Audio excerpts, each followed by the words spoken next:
You now tuned in to the Gumptown Podcast. I'm your boy Doug B. We ain't got nothing to talk about, but we got something to talk about. Let's go. Good people.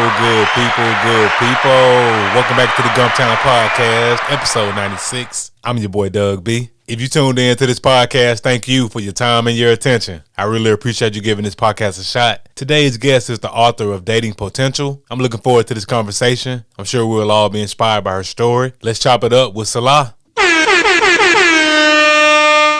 Selah, how's it going? Hey, it's going good. How are you? I'm glad to hear that. All is well on my end too. First things first, thank you for taking time out of your schedule to chop it up with me a few minutes. I really appreciate it. Thank you for having me on your show today. Yes, ma'am. Of course, here to talk about your book, Dating Potential, and all the other great things you have going on as a creator. But before we talk about that, let's get to know the woman behind it all. What's your story? All right. So I come from a military family. That's how I ended up in this area. Got a strong military presence in multiple branches throughout my family, siblings, parents, grandparents, aunts, uncles, primarily Army and the Air Force. So I pretty much grew up in that environment and worked in that environment most of my life. Started out at school, which you probably don't know this, but went to Tennessee State University for a few years, and I left, went overseas with my parents for a few years. And got into the IT career field over there. While I was there, I got serious about my relationship with the Lord. I was probably about 21, 22. I had grown up going to church, but this was a really, really serious moment where I had I guess some people call it like the moment where you remember like that true transformation moment that you have with the Lord. And so I really dedicated my life to Christ about 21, 22. And like I said, I started my IT career over there and overseas as well, and came back to the States, landed in Alabama for about a year looking for another job. And the company that I worked for overseas picked me up here in Montgomery.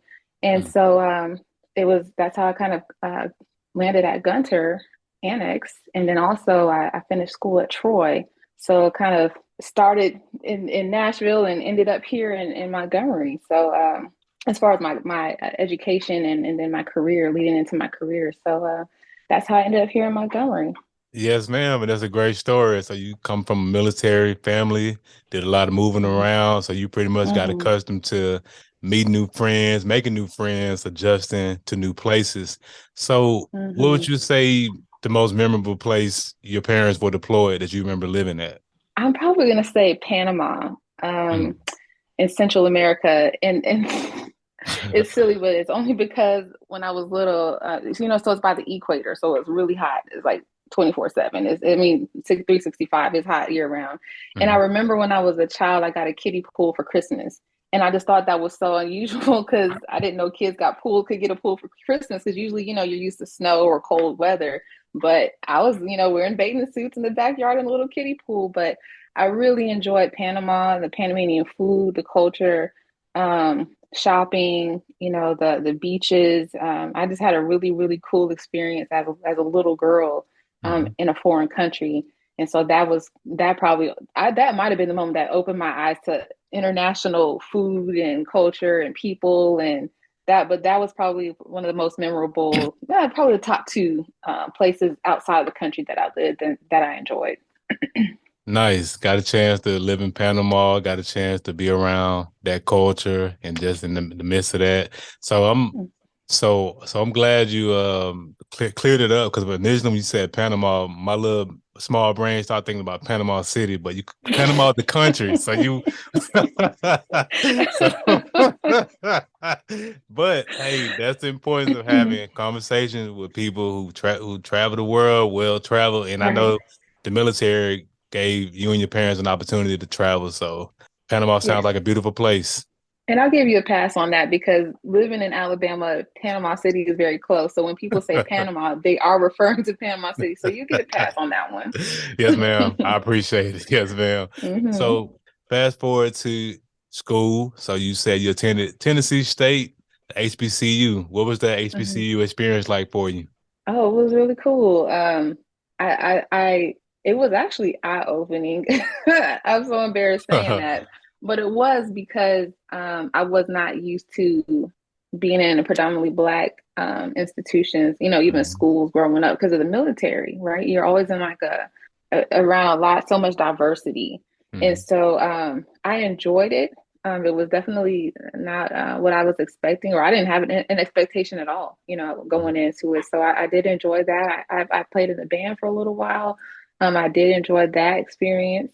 And I love the South. So it was, it was close enough to Alabama where I kind of felt like kind of home because my mom's from down here in Alabama. So it was easy to kind of just hop and pop back down here and see family members when I needed to. But definitely just being at HBC was a really cool experience, but definitely not something I was expecting. But like I said, I enjoyed it. Yes, ma'am. Yeah, the HBCU experience is it's something else. It's a handful. It can be overwhelming for some, Yes. especially like you said, coming from the military, and it's a huge diversity of races that you get a chance to encounter Hmm. in the military. So I Hmm. know coming to an all black or predominantly black school and seeing people on the yard and seeing the step shows and homecoming and Yes. all that there, I know it Hmm. was definitely something new from the military. You know, the military all uniformed and college life, it gets Hmm. wild. I'm pretty sure you saw some things at Tennessee State, some Well, look, parties. I would say I was a little prepared for that because I have two much older sisters, and they Nice. went to well, one went to I don't remember. I think it's called Cathlin out in South Carolina. Okay. And they when I'm not gonna say the age difference between my sisters, but let me just tell you that they were watching step shows when I was a kid, so I was out there in the stepping with them and Hmm. trying to keep up with them. And so, some of that wasn't like culture shock. I was familiar, but I just, and I think like the most I had ever seen, like I said, I played in the band, but the most I had ever seen of a Black band was like um, the little bit they would show on ESPN or something like that on those college games. Every now and then they would show an HBCU game, and you would see like Hmm. a little clip of a band. That was the most I had ever seen. So man, like that, it was so awesome being able to play the music I was playing because that was not the style of music I had played growing up, at all the other schools and stuff. Hmm. So I really had appreciation for how the band director who and I wish I could remember his name. It's been so long, but how he would write the music for us that we would hear on the radio and stuff that was just pop. When I say pop culture, popular culture music. Whether it was hip hop or R&B or old school stuff. I mean, his renditions of it were so accurate. It wasn't like kind of corny and cheesy. So I really appreciated and enjoyed playing the music that he wrote for us to play, on our various instruments, and that was so cool. So that was probably a good memory I have. I mean, like you said, there can be a lot of challenges, and probably with any school. So Hmm. yeah, I was one of those people who did have a lot of um, interesting and frustrating Hmm. challenges, changing your major, just trying to adjust being away from home or wanting to go home, not wanting to go home, all the just the different things and without really going into details, we all have, I guess, different things that we experience, and some have really delightful experiences. And, mine wasn't 100% great, but there was a lot I did take away from that season in my life that I do think was very positive. So that's why I said I enjoyed it, Hmm. even though there were moments I did not enjoy. But yeah, overall, man, it was pretty cool. So, but anyway, to get back to my point, I wasn't completely like the fish out of water because I did see a Hmm. lot, having older siblings, and they were, super cool and popular girls and high school and stuff. So, I kind of up to speed, but just not like firsthand, out just on my own personal experience. Nice. Hey, So it's cool. hats off to your older sisters for bringing you along and showing you the ropes. And like you said, you got a chance to get some exposure at a younger age, so you weren't like a fish Yeah. out of water, like a lot of us are when we go from Yeah. high school to college. We've never seen the step shows, we've never seen the college Hmm. life, but that's good that your sisters you got a chance to get exposed to that early on. So that's Hmm. good stuff. And I definitely understand, like just the mixed emotions coming from being away from home. I know that's a big adjustment for anybody, no matter whether it's college or military, getting homesick and Hmm. just being Hmm. out of the element. But you made it do what it do. You were there for how long you said? Were you at Tennessee So State? You were there for a couple years. I, yeah, I was there for 4, but I Okay. had changed my major, picked up a minor, Hmm. and in the process of, I was going to do a 5th year to graduate. And my parents moved overseas and asked me to come too. So I said, okay, well, y'all gonna be too far, so I'll go ahead and go with. So I left, which would have been my 5th year there. And man, I ended up being one of those, what do you call, like a career student? That was me, Hmm. because I did not graduate from. I eventually graduated at Troy, after I did all the transferring, and it's so different. Just to just throw this in real quick, it's so different from being a full-time student to being like full time. You're working full time and trying to go to school part time to finish. Oh my Hmm. gosh, night and day experience. And so that was definitely challenging. At leaving there and then trying getting back into school after, because I in between all of that, I started my IT career. Didn't even Hmm. have a degree. Just by the grace of God, someone just hired me. And I don't know. You want a story? Do you want to know the story about that? Sure thing. Let's talk about it. Let's talk about that real quick because I have to give guys some credit right here. Hmm. I was overseas. I was going from one base to another, and public transportation is a big thing. I'm purposely leaving the country out, you know, off the table. I don't want to specifically stay where I was, No but I was worries. overseas, and I was actually trying to take some classes, so you can, with the military, they give you options to go to school, like U.S. based schools. So I think Troy was over there, University of Maryland, University College, and probably one other, Phoenix, University of Phoenix or something like that. So anyway, I picked the school, and I was going to take a class here and there while I was, since I had just gotten where I was at and I needed something to do. And I was on the bus going to another base, and this lady starts asking me these questions, like, about my experience with computers. And I said, man, I play with them at home. I've replaced a part or two here and there, or I just play around and do stuff on the internet. I know some software stuff, just simple things that you would do every day. Um, Microsoft Office products and stuff.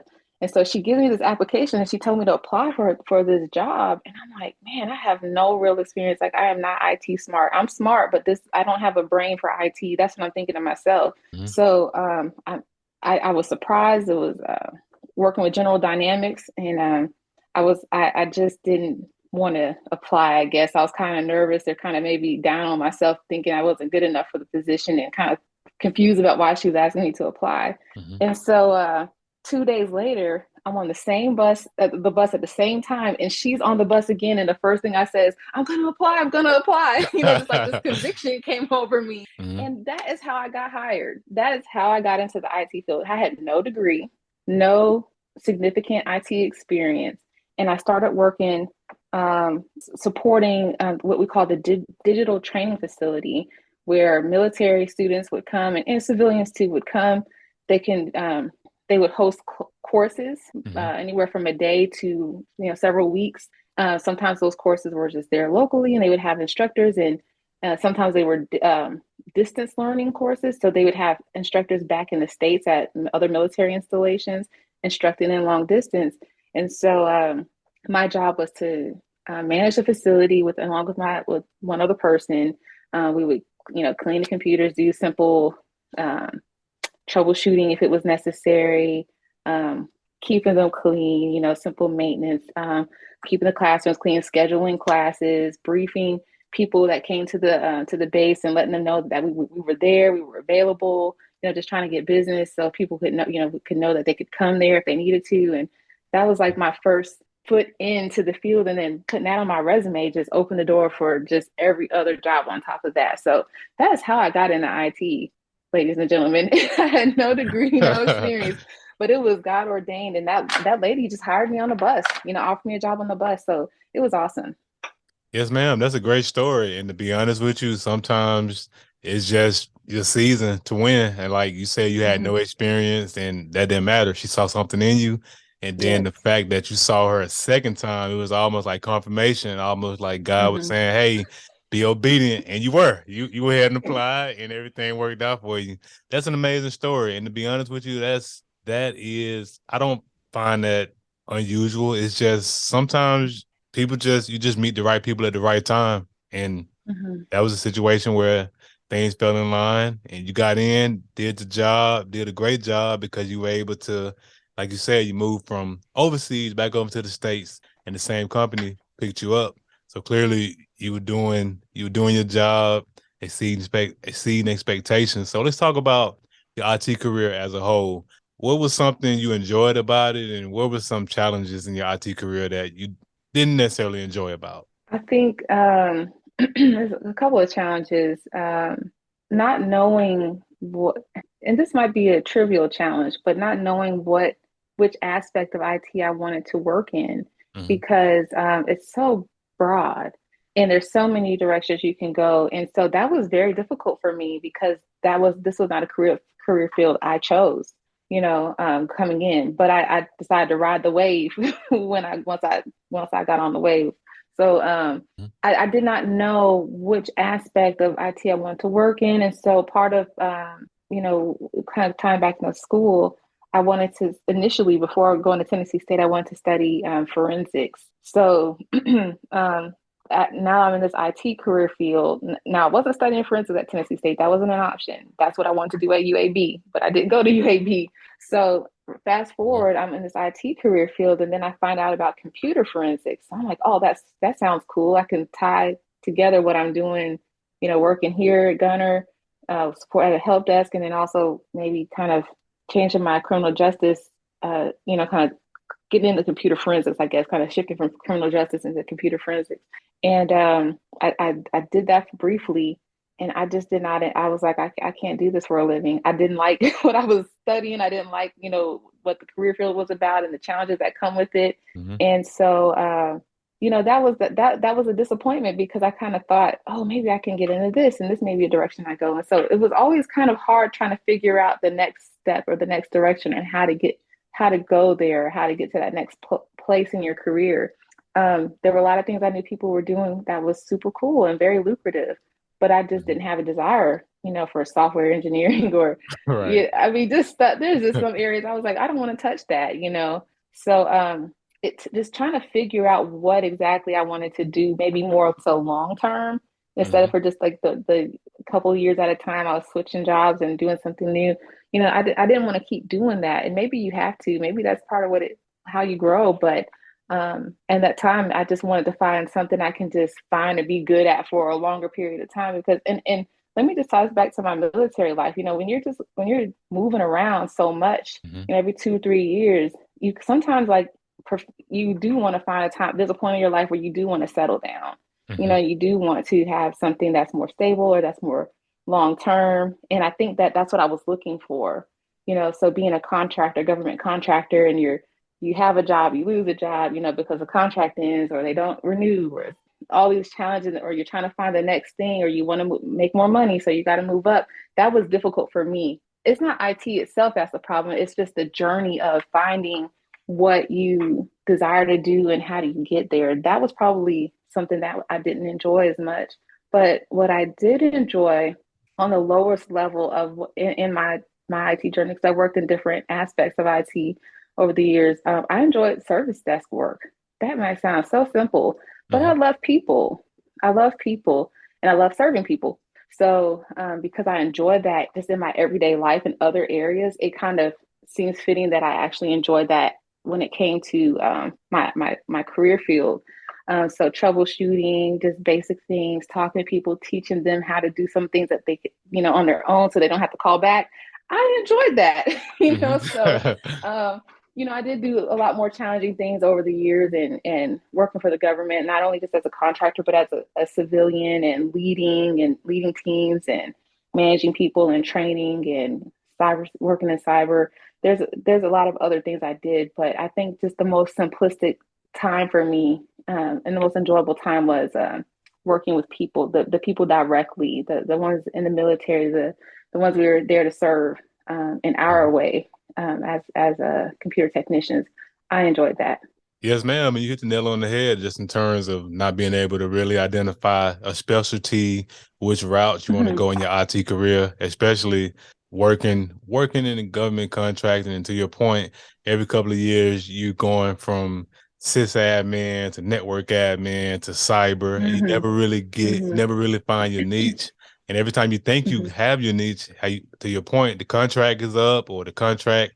I've been in a situation where the contract got suspended in the middle of the contract, like the roles just get terminated. Hey, we don't Hmm. have the funding, and it's a lot of Hmm. uncertainty. So I definitely understand. I definitely agree with you on that standpoint, being in the IT field, in the public sector, working for the government, because especially the government contractor, there's job security if you're good at what you do, but you never really get a chance to Hmm. specialize in anything because you go from this to that to this to that.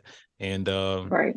the portion that you enjoyed the most, the service desk. No, that doesn't sound crazy at all. And looking back on it, that was my first job working at the ESD alongside Hmm. you and many other IT professionals. Hmm. And that was a great experience in hindsight. In the moment, I didn't really enjoy it because we weren't making a lot of money, but the experience that we were Right. gaining, I appreciated a lot more because it taught me Yes.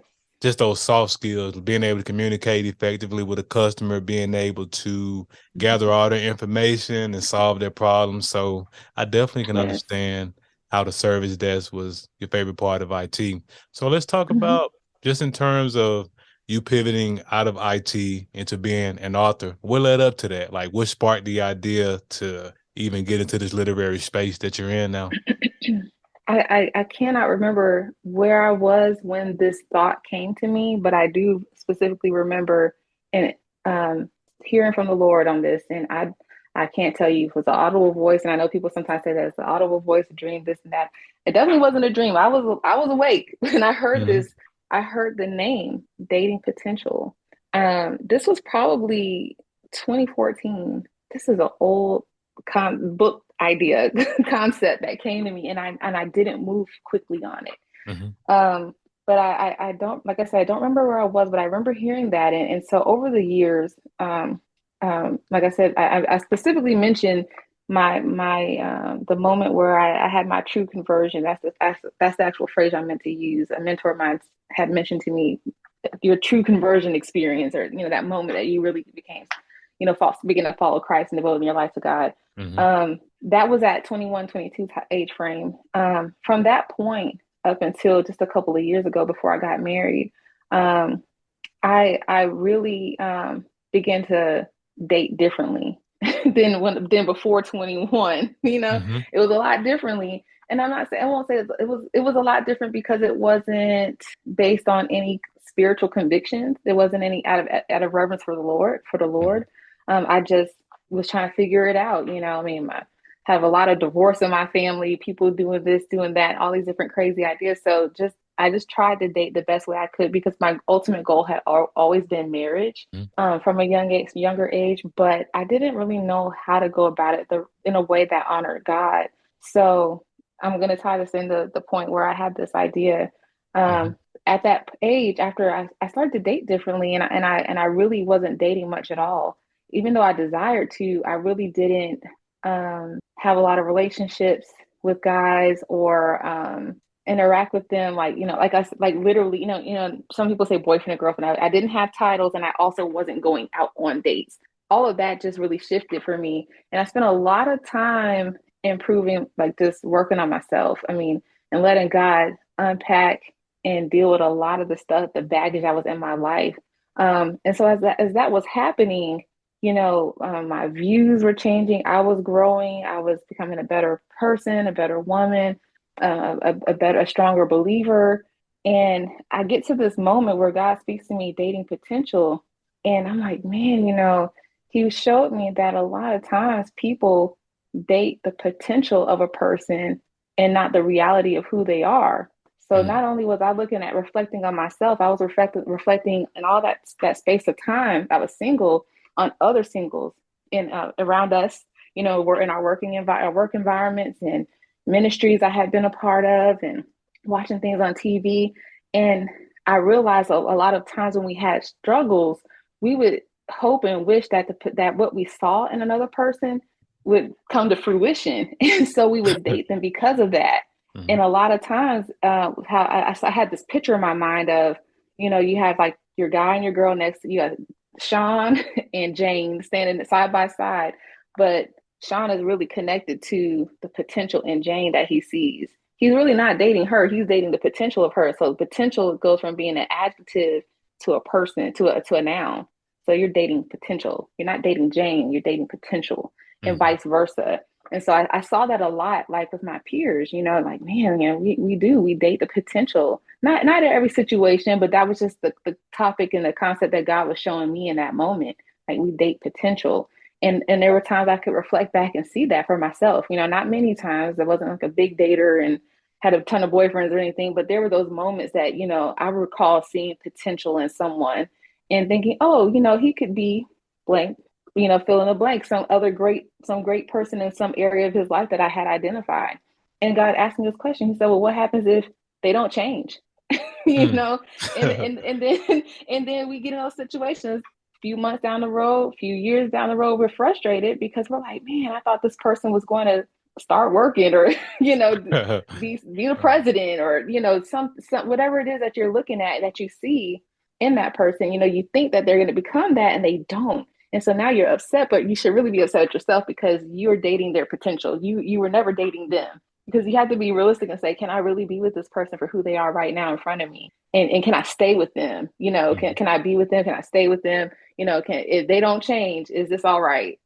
And we don't, that's not, we kind of live in a fantasy in our dating relationships. So that's really how that came to me and the idea and the concept in the book.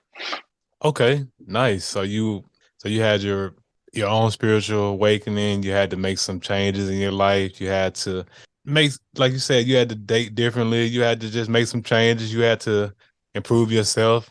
And that's what it's all about. Like identifying, hey, I'm this way and I need to make some changes about myself. And you went and did it. That Mm-hmm. self-awareness, because Mm-hmm. a lot of people don't have the courage to to call themselves out, to hold themselves accountable. So for you to be able to make that pivot in life to say, hey, you're trying to you well not trying, you wanted to you strengthen your relationship with God, you got more into the spiritual realm, more tapped into the spiritual realm, and that's how this idea for this book came about. So I pretty much have an idea of what the book is all about just based on everything you just talked about. So how long did it take you to write that book from cover to cover? Mm-mm-mm-mm. I picked it up and put it down, picked it up and put it down for many years. And it's not that big of a book, but like I said, the idea came 2014. I do remember seeing a 2017 timestamp on one of my Word documents from back Hmm. in the day when I first started. Um, I might have started in 2017 and actually published early this year, like January 31st. So, in all of that time, you know, I had a lot of I did date a little bit in that time frame, Hmm. but also so that did interfere. Some of those like disappointments when you're so I'm writing a dating book and then I date and then I get frustrated because I'm with someone that I end up ending the relationship with and then I start writing the book, and that happened. And I know sometimes that happens with life, you get disappointed about things and you kind of take a knee. Um, Hmm. and the book didn't have anything to do with my dating relationship, but it just impacted my productivity. Um, and Hmm. so I did set it down for a little bit, and then I picked it back up again.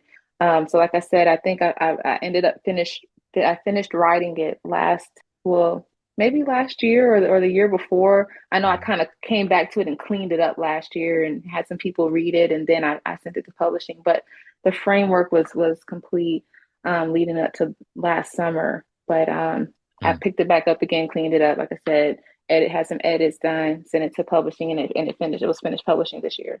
Nice. Hey, the most important part is you got it done. You got started, Hmm. you had an idea, you took Hmm. action, and you finished it at the right time. It may seem like it took whatever, but hey, sometimes like you had to, I believe everything happens the way it's supposed to. So you Hmm. got a chance to experience life, experience the dating market and write the book, and Hmm. you got a chance to Hmm. just live life. Like you said, you were distracted at times, it was affecting your productivity, and you picked it up, Hmm. put it down, picked it up, and eventually you got it done. So in terms of having an idea, that's one thing. Putting action behind it like you did, that's another thing. But in between those two events, is what I like to call audacity. It takes courage and audacity to not only act on an idea, but to put it out there to Hmm. the world to be praised or criticized. Who or what gave you that courage, that audacity to actually write dating potential and put it out to the world?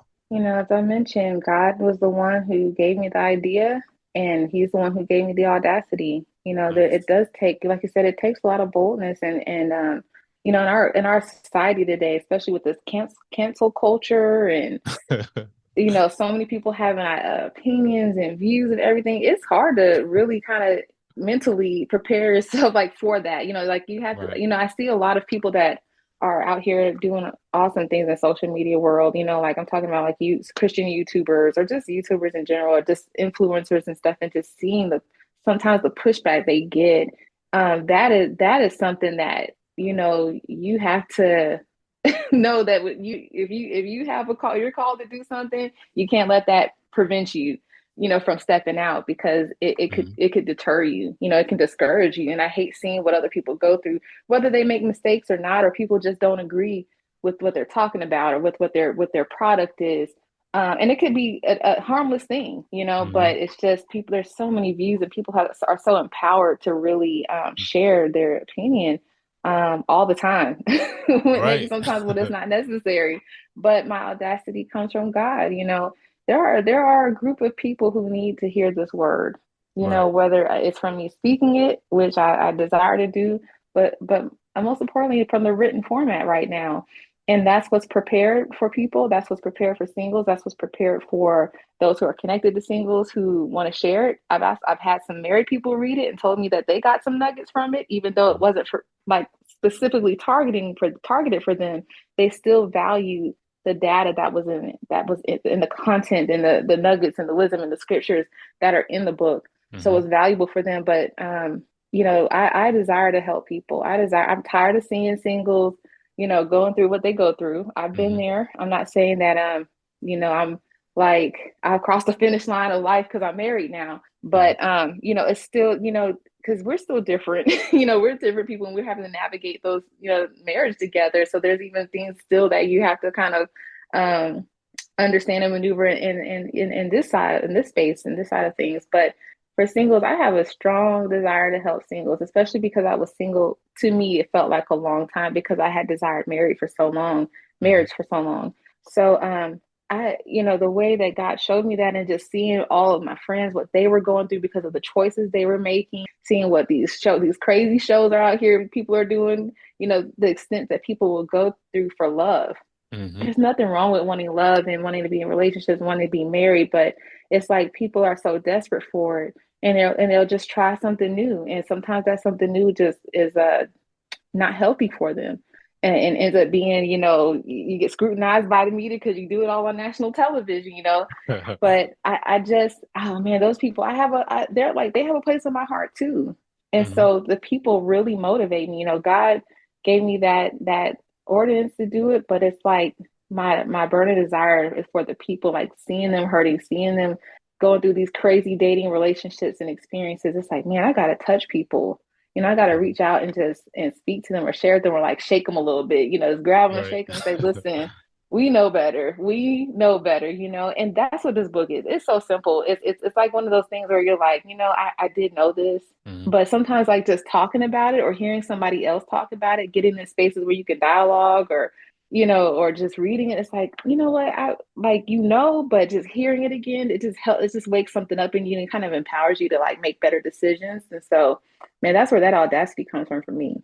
Yes, ma'am. And honestly, that's all you need. All you need is the word, like you said, God, yourself, self-confidence, self-belief in your ability. Because hey, God gives you the gift, and what you do with the gift is your gift to God. So, and Right. like you said, to your point, just these days, cancel culture, people are so judgmental. So people have so many opinions. And here's the thing. One thing I realized, I haven't run into any backlash for this podcast, and I'm sure you haven't ran into any backlash uh, Mm-mm. in the literary space. But here's the thing: the people who do go online and bully people, or we, it's different creators I follow, like different YouTube channels I subscribe to, and you see the negative comments, and it's always from somebody who has no profile picture, no video, no content. So I say all that to say the people with all the opinions, they're not even doing anything. So they don't even have anything to really like. I don't even have nothing of yours I can go critique. Like you just want to sit around and talk crap about people. So that's Yeah. good that your audacity comes from God and that you are walking in your gift, you're being obedient.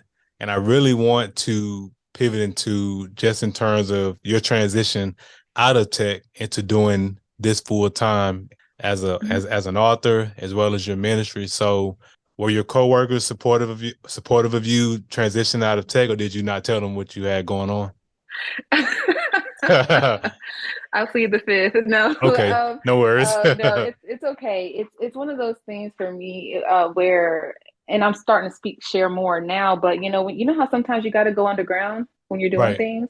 Hmm. I had to go underground, so that no, I did not openly make announcements and blow trumpets, and you know, there weren't a lot that of people that knew. Yeah, I had some the ones that did know, yeah, were definitely supportive, but it was one of those seasons where I just needed to kind of go underground and to get to be able to emerge and to be able to emerge with a solid platform or with some kind of a foundation, Hmm. so I can share with the world. So yeah, there, like I said, there were a few that did know. Now that I think about it, and they were super supportive Hmm. of it, and it was just like I said, it was. I think I think some people, not just coworkers, but some would probably say, they wish that they would like they admire the obedience to God, and then they Hmm. also kind of wish like, man, maybe they could see in some areas of their life, like, man, maybe I should be bold enough to step out. Like it almost inspires some of them to do the same in their own way. Maybe they have interests or hobbies or desires or other, areas that they feel called to, Hmm. whether it be something in ministry or not, that just some people also have those same kind of motive desires, or similar desires to like step out of that safe space of being in an office environment 24 Right. 7, working, not 24/7, but 40, working there 40 hours, or if you're in the military, a little bit more, and a little Hmm. less, and getting your check, you're gonna Uncle Sam gonna cut you that check. You're gonna get that insurance, Right. and it's hard to walk away from that to do something that you feel like, God is calling you to do. And for some other people, maybe they just have it is not a calling from God. They just a personal desire.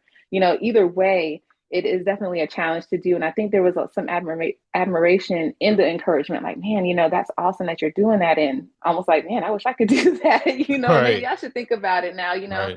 kind of being like a little bit of a fire starter and got some other people thinking about things and not trying to, I'm not hyping myself up and saying that. I'm just sharing, that sometimes it Hmm. takes that, seeing someone else take that step. And so there was definitely a lot of support Hmm. um, from the few that did know what I was really pursuing and their backing, because I knew that it wouldn't be muddied. Yes, ma'am. You did it the right way. You did it your way. Like you said, you Mm-hmm. decided to be underground with it, and nothing is wrong with that. You were obedient to what you felt was best for you in this season. You stepped out there, made it happen, and it is. That's very courageous of you. So tell me, what is it like waking up every day and making your own schedule, being a full-time entrepreneur?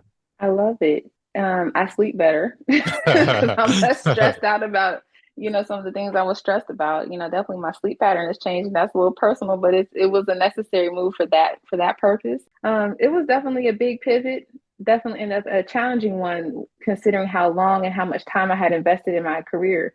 Mhm. But I felt like it was the time. I felt the need and the that it was the time to transition and spend and focus on ministry and focus on my family. Not in that order, family then ministry, but Mhm. definitely with as far as this book and this business is concerned, I do appreciate the flexibility of the time I have, and I'm just looking forward to making a difference in the lives of some people. In the same way I did in IT, I'm still kind of like using that same gifting, to reach Mhm. people, to touch people, to help people, to I'm troubleshooting their dating lives. Right, right, right, You know what I'm right. saying? So Absolutely. I still have, I'm a problem, like I said, I wanted to get in forensics, that problem solving, that, investigative skills and all that stuff. And it's funny. Right. I spend so much time looking into this dating and this marriage stuff and this relationship stuff. I mean, there's a lot that you have to understand before you start trying to talk about it. Right. And so it's funny to seeing how it all kind of works together. But yeah, I'm troubleshooting dating lives now. So Yes, So these are ma'am. my children. Yes, ma'am. Hey, so you getting a chance to do your own version of IT. Like it's so many parallels to Hmm. IT and just everyday life. You getting a chance, like everything that you enjoyed about Yes. IT is now come full circle. You get to do it for yourself. You get to Hmm. you get to raise your kid. You get to be there every day when he wakes up. You get to eat Hmm. breakfast with him. You get to eat like just those small things that we take for granted or that we don't think are important. You get a chance to do that every day, and that's worth $1 million. So I definitely Yes. understand why. So ultimately, once people pick up the book, because I don't want you to tell the whole book and spoil the whole book. What do you want people Mhm. to gain from the book for the people who do read it? I want, especially for singles Hmm. who desire marriage, I want them, well, there's two things I've thought of as I started kind of putting the book out there. I want to challenge singles to either get out of relationships that they know they shouldn't be in or say no to relationships that they desire to get in that they know are not good for them. You Hmm. know, those are two very hard things to do. Hmm. Very hard things. I've been on both sides of that. Saying no when you have an opportunity, when you want to go on hot dates and you want the attention and you want to relate, you want to date and you definitely desire marriage and you desire children, family and stuff, kids, it's hard to say no when there's potential in front of you Hmm. because you kind of want to make the situation be something that is not. And so exercising that muscle of saying, like really recognizing, hey, this is not going to be a scenario where, once you gather data, because in your dating, in your singleness, you gather information, you get to know people, and then you make decisions, right? But don't make decisions to get into relationships that you don't see being fruitful for marriage. Hmm. That's but like I said, it's hard when your single life gets pricked a little bit because you're like, man, like I want to go out, I want to do this, I want to do that, and you have to say no. Um, and then also, and I said these in reverse, but the other side also is being in a relationship that you possibly dating potential or just something else is going on, toxic or whatever. And those situations are also difficult to get out of. Some people think, oh man, I've invested so much time. I don't want to I don't want to waste it, or I don't want them to go get better for somebody else. I had Hmm. that thought like years and years ago. Like, I don't want them to be better for this next girl. Right. And so you kind of don't want to get out of the situation. And then some, like I said, some are more toxic, some are more dangerous. I guess toxic's the word now, but not Mhm. healthy for you, not good for you, not going to lead to a healthy marriage or sustaining marriage. Whatever. I'm trying to avoid going in there's so many varieties of relationships, things could be going on, but um, getting out of that situation, Mhm. um, making your mind up and then taking the action, like what you're saying, when you're talking to your business owners here, like, man, it's a challenge, but Mhm. being bold enough to do that. And I hope that my book inspires people. And I'm not saying that because I want any harm or wish any harm on anyone. I want people Mhm. to have healthy relationships that lead to healthy marriages. And if they're not in a healthy state and they're not improving in these dating relationships, they need to step back. That's not to say that they can't come back together when the time is right, or if the Mhm. time is right. Um, or it just may not be the right person, and then you kind of just have to take that time, like I mentioned, I did in my younger age, in my 20s and stuff. Just God was dealing with me, dealing with a lot of stuff. I was really getting matured, and I was getting gutted. So Mhm. my husband doesn't have to deal with so much of the issues I had. He doesn't have to deal with that in marriage because God did all that. We did that work. I allowed God to deal with me, and I did the work that I needed to do while I was single. So there's not as many issues that he has Yes, to deal with. ma'am. I'm not perfect. Yes, ma'am. I wanted to say it like that. I'm not perfect, but and so I want to encourage those singles who need to step out of those situations and say, hey, maybe you can come back to it, but make sure y'all are both in a position where it's the right time, or y'all are in the right space to get in those committed relationships. Those two hard things to do, but Yeah. it's possible. Yeah. Yes, So those are ma'am. two things, two Yes, of a ma'am. few things I want people to take away from the book. No, Two and of a those are few. some, yes, ma'am. And no, and those are some powerful things, some powerful tidbits that you want everybody to gain from the book. And very important, two very important points. So you've stepped out, you're doing this ministry, you're an author, you're a creator full time. You've done great things so far. I know great things are coming down the pipeline, which leads to my next portion, vision. what are your short term and long term goals as an author, creator, overall, entrepreneur? Like, Um, what are some of your short yeah, term and long term goals? yeah. I'm gonna keep some of them close to the vest because they're big, but Cool. some I can, but some I can share. And Hmm. I do just immediate goals, just trying to get my book into more people's hands. That's the first step. I've got to get this book in some people's hands, and then next after that, um, getting into some speaking engagements. Um, that's something I'm preparing myself for and making myself available for now that I've stepped out of my IT career field.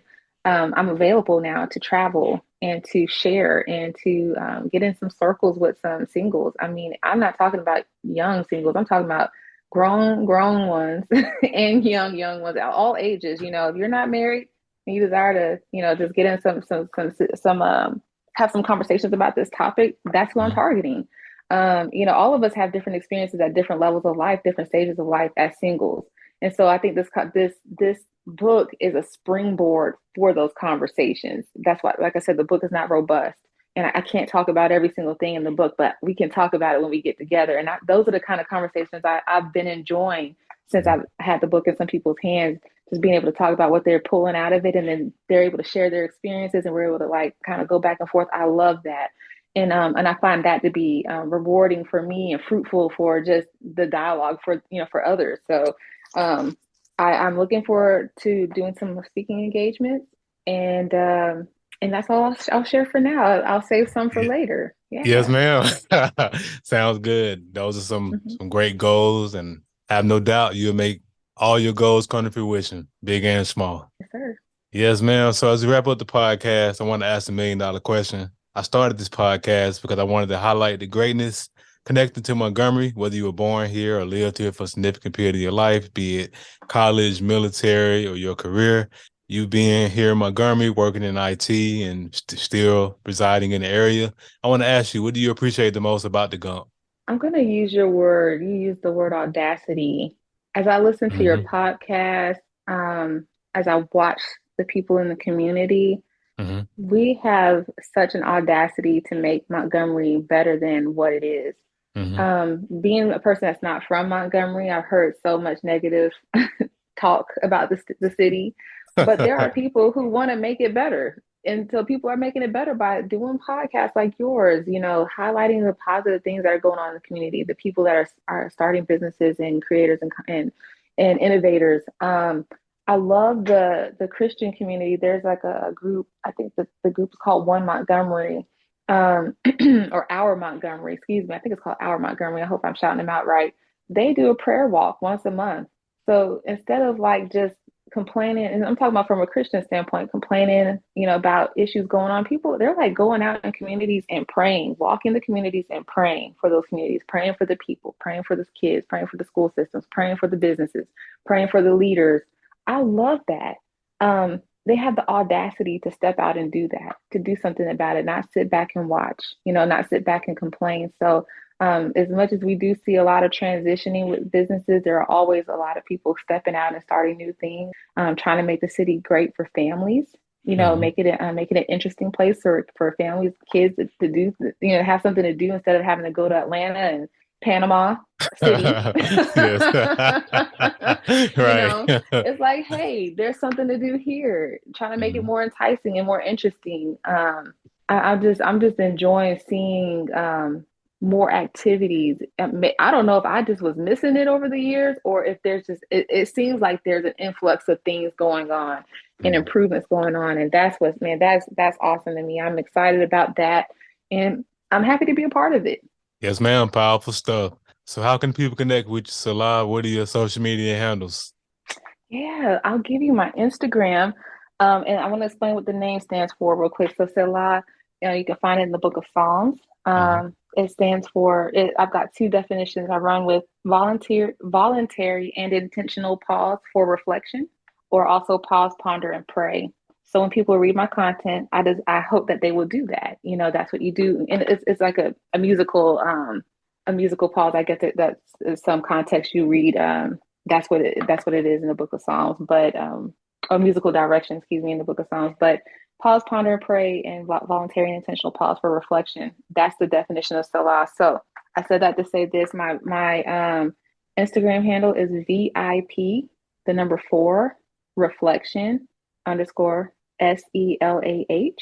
So that's tying in the definition of the name to with the name itself.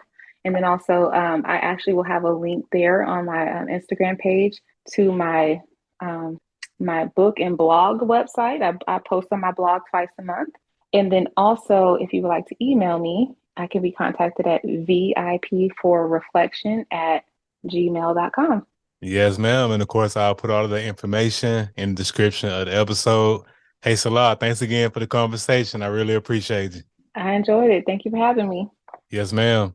Good people, that concludes another dope episode of the Gumptown Podcast. In the meantime, in between time, y'all know what to do. Be blessed, be safe, but most importantly, have the audacity to be you. Go.